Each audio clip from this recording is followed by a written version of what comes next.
tumekubaliana ya kwamba hapa Nakuru bado tuko na shida kubwa ya barabara. Si ni kweli?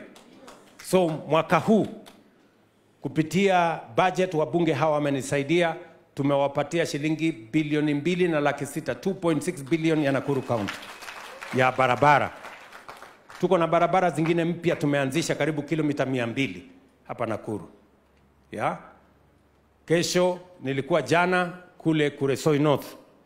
Barabara ya kutoka Kinamba kwenda Chepkinoyo na ingine. Kesho mimi naenda Gilgil. Hiyo barabara ya Jogoo kwenda Kiptangwany kwenda mpaka Kanan, ama inaitwa nini, Tangitano Kanan. Hiyo barabara tuko na pesa sasa ya kuwatengenezea, na nitasimama pale pale Kiptangwany kwa sababu mimi nataka hiyo barabara iende mpaka Elementaita. Ilikwama mahali hapo katikati. Mimi nataka tuunganishe iende mpaka Elementaita. Tunaelewana?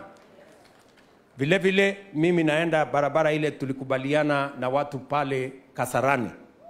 Kutoka Kasarani tupeleke hiyo barabara mpaka Kongoni. Tuunganishe. Alafu tutoe hapo Kasarani tupeleke mpaka Ndabibi.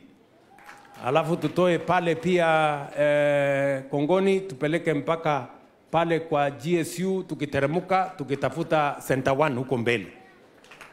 Na kuna barabara zingine nyingi hapa sitaki kuyataja. Mimi nataka niwaeleze a total of 230 new kilometers of tarmac in Nakuru County.